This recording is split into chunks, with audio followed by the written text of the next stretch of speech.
2024 February 7th. This is my second video today. The first video was about anarchy. This video is about one aspect of the situation in the world. One person who watches it may find it disconnected from Israelity, where and when he exists, and another person may find it very relevant to the situation where and when he exists. So this is general, and it is general, but not in the sense that it matters to everyone in the same amount of relevance. So let me start and you will see what I mean. In the world there are entities which are restricted both internally and mutually. They restrict each other from certain actions, and each one of them also restricts itself from certain actions.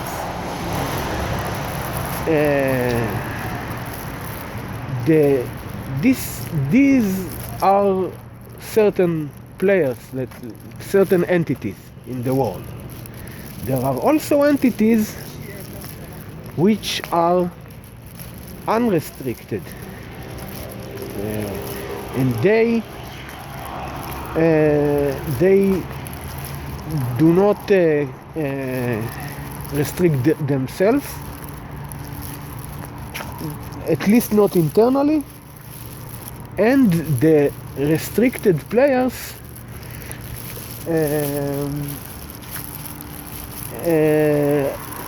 do not really know how to deal with them, because whatever means they can employ, they are restricted from employing, and so the unrestricted sides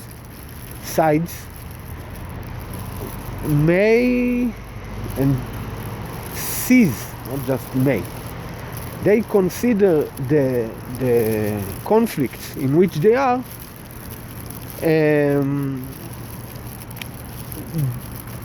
they are unrestricted, so they do what they want to do in order to win the conflicts in which they participate, whereas the restricted sides are forbidden from winning because elimination is not allowed. They do not allow themselves to eliminate their enemies, and they do not allow each other to eliminate their enemies.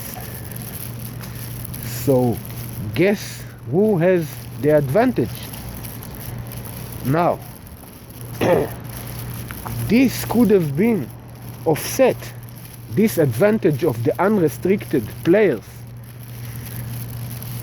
could have been offset by demographics, at least to a certain extent, or maybe not, but the contrary happens.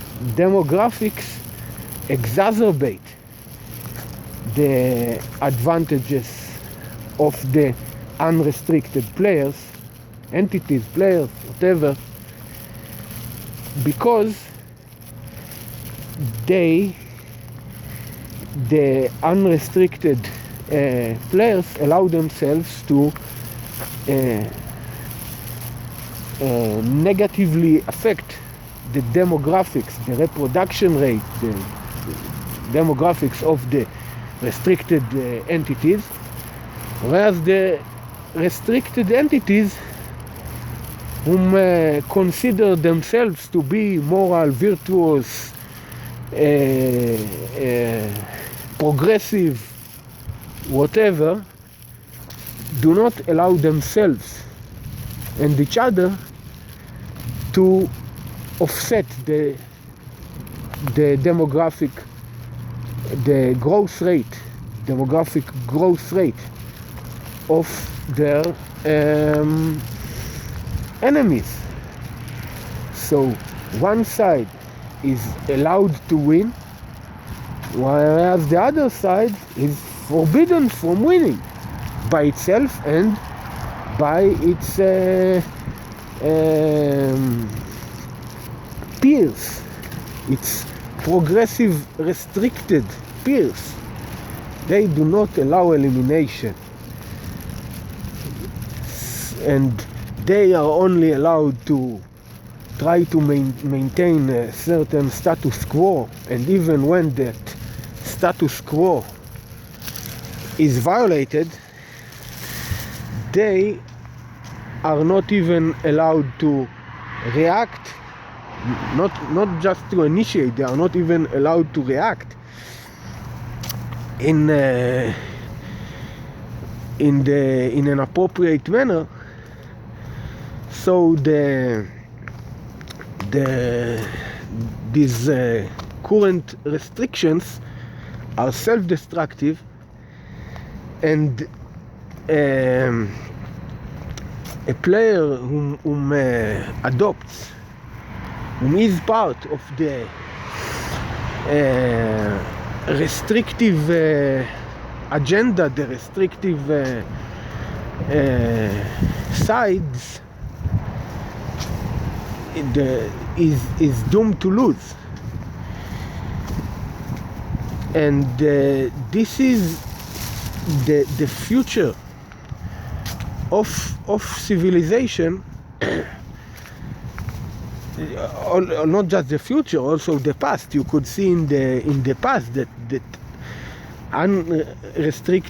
unrestricted players usually won, usually took over. Now you could say, look at World War II, the Axis, the European Axis were quite not restricted, and they still lost. See, you are wrong. I mean, I am wrong. It is not. It is not so.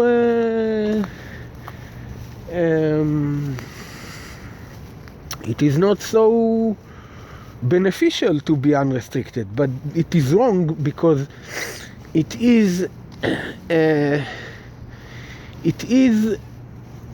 more like an exception. But even then, it is not even an exception from the principle which I describe here, because the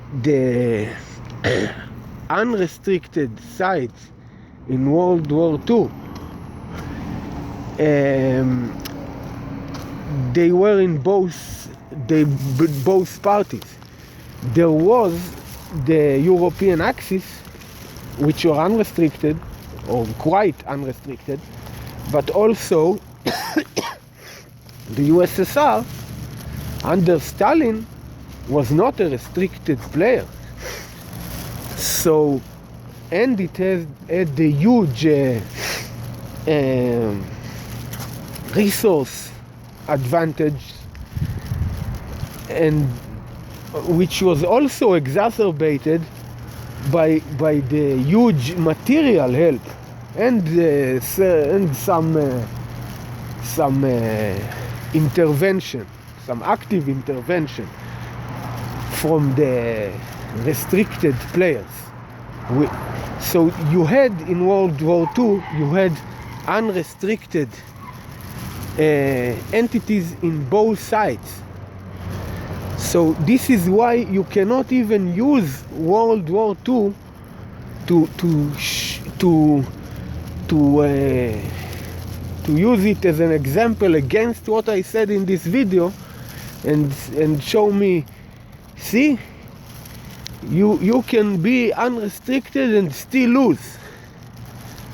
Well, you can, but World War II is not the example for it, because again you had unrestricted entities in both sides, and the bigger side won simply.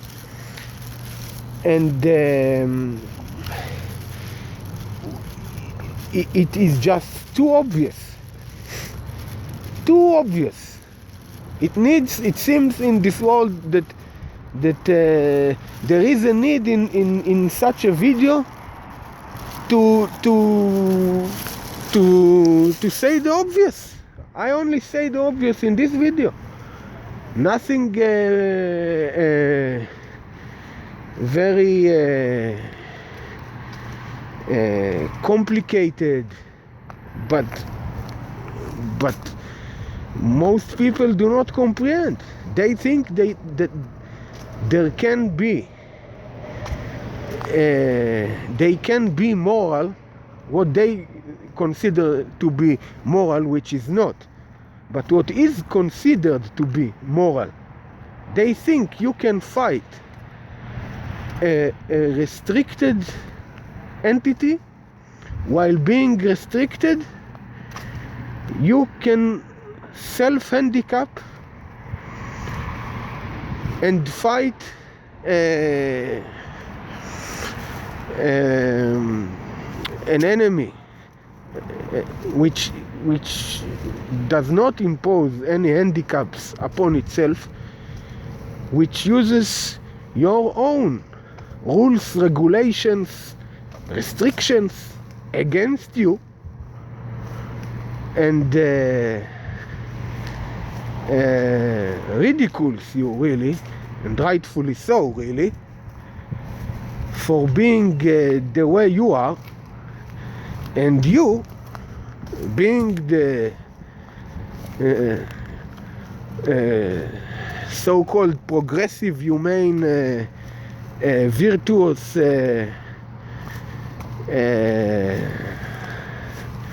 thing that you are. You cannot use what you have against that entity, because you are restricted, you are forbidden, both by your morals and by your peers, by your moral virtuous, not really, but you consider yourself to be moral, virtuous, progressive. These are just words, but I use them because this is the connotations most people have about these words. So I use them in their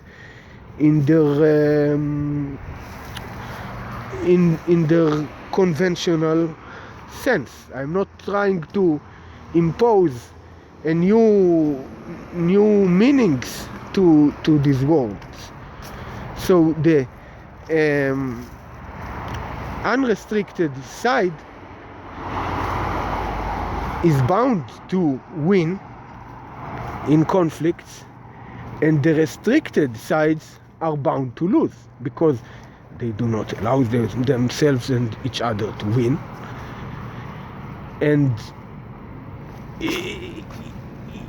it is like you try to restrain a psychopath. Now he allows himself to do whatever, and you are not allowed to do quite a lot against him. Suppose that this is the game. I simplified the game. Really, I described it the way it is. But here I make it simpler for you. You try to fight a psychopath. He tries to unalive you. You are not allowed to unalive him, and you are not even allowed to capture him for the rest of his life, for one reason or another. So he tries to unalive you, And you must let him live, and once in a while you are obliged to set him free again, because this is the rules, regulations and restrictions you live by, which are self-destructive. And again, the world is in early stages of unlearning certain wrong lessons which it got wrong, wrong conclusions that it made, and it is already, well, it is not necessarily too late, but for the current what is considered to be civilization, in all reality it is too late to fix the situation, because the fix is not humane, is not progressive, is not legal. See, I censor myself from saying too much, but I only, again, I say the obvious, I describe the obvious. But most people, not just most people, almost everyone, not just in what you consider to be the main two sides of politics, in both sides of political divisions, left and right, progressive against conservative, whatever, in both sides of these political divisions, the humane, restricted agenda prevails. Not in exactly the same measure, but still, both sides, both the conservative and the progressive sides, the left and the right, whatever you want to call this division, are both adhering to the progressive agenda, really. Even if they are ultra-conservative, they very rarely see the situation for what it is, very, very rarely. And even when they do, they are forbidden from sharing the situation, because it is illegal, by these restrictions, to even tell the situation for what it is. So I try to do it here in a general manner, in an unbiased manner. It is unbiased. Of course, some people will try to say that I am biased, but it is the way I described it. So what does it matter even who I am, what I am, why I say it? It only matters if I am correct or not. If I am correct or wrong about what I said here, and I will, if you want to correct me about anything here, you can comment. You can either comment text or post a reaction video and post the link to it. I don't care. I mean, I care, but I know that I am correct. I may probably even read your comment. It may take me time, but I may read your comment. if it is not automatically censored by the platform to which I uploaded it.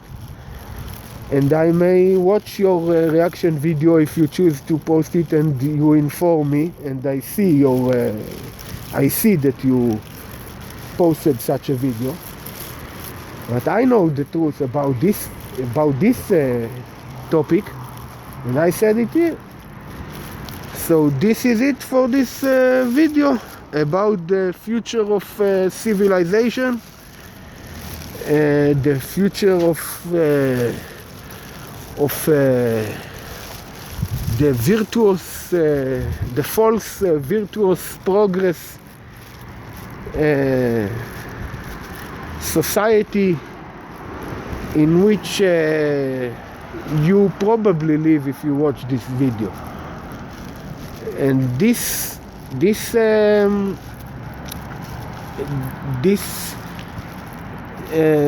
societies are self-destructive, are also mutually destructive, and over time unrestricted players will prevail, and to win you must be unrestricted. You cannot you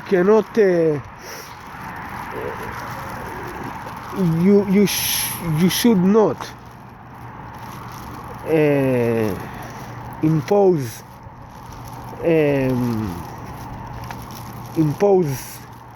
restrictions upon yourself when you fight for your existence. And you should not try to, you must not try to enforce your morals upon other players, because your morals, which might be currently sustainable for where you and when you are, but these restrictions, these morals are irrelevant. They are handicaps on entities which may be similar to you in many ways, in lifestyle, in morals. They may be very similar to you, but they learned the hard way that to self-restrict, to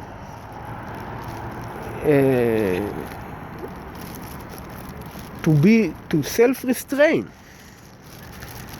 is very wrong when you fight for your existence.